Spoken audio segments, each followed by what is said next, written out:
Ever thought about what happens when life's greatest challenges meet divine promises? In Genesis 8, we find ourselves in the aftermath of a monumental flood, and guess what?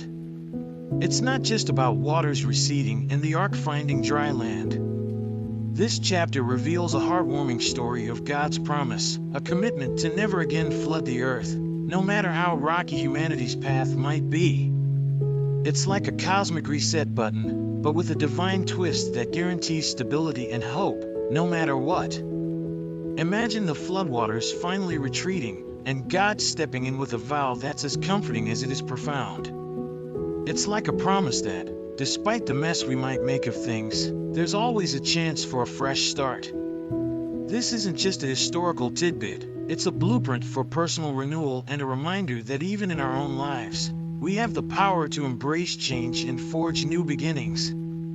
So, as you dive into Genesis 8, think of it as a personal message of hope, inviting you to see the promise of renewal in your own journey.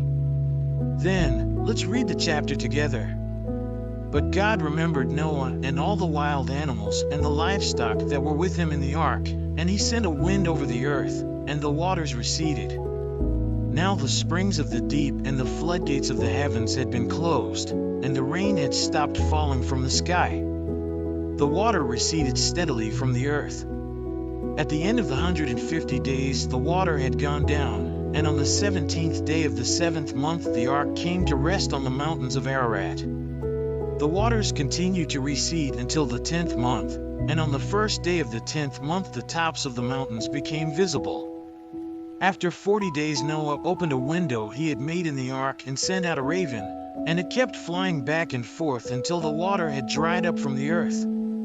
Then he sent out a dove to see if the water had receded from the surface of the ground. But the dove could find nowhere to perch because there was water over all the surface of the earth, so it returned to Noah in the ark.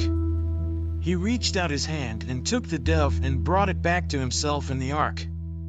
He waited 7 more days and again sent out the dove from the ark. When the dove returned to him in the evening, there in its beak was a freshly plucked olive leaf. Then Noah knew that the water had receded from the earth. He waited 7 more days and sent the dove out again, but this time it did not return to him. By the first day of the first month of Noah's 601st year, the water had dried up from the earth. Noah then removed the covering from the ark and saw that the surface of the ground was dry. By the 27th day of the 2nd month the earth was completely dry. Then God said to Noah, "Come out of the ark, you and your wife and your sons and their wives. Bring out every kind of living creature that is with you, the birds, the animals, and all the creatures that move along the ground, so they can multiply on the earth and be fruitful and increase in number on it." So Noah came out, together with his sons and his wife and his sons' wives. All the animals and all the creatures that move along the ground and all the birds, everything that moves on land, came out of the ark, one kind after another. Then Noah built an altar to the Lord and, taking some of all the clean animals and clean birds, he sacrificed burnt offerings on it. The Lord smelled the pleasing aroma and said in his heart, "Never again will I curse the ground because of humans, even though every inclination of the human heart is evil from childhood. And never again will I destroy all living creatures, as I have done. As long as the earth endures, seed time and harvest, cold and heat, summer and winter, day and night will never cease." Let's say a quick prayer to thank the Lord for His word, wisdom, and renewal. But first, if you're inspired by the idea of renewal and the power of commitment, subscribe to our channel and turn on notifications.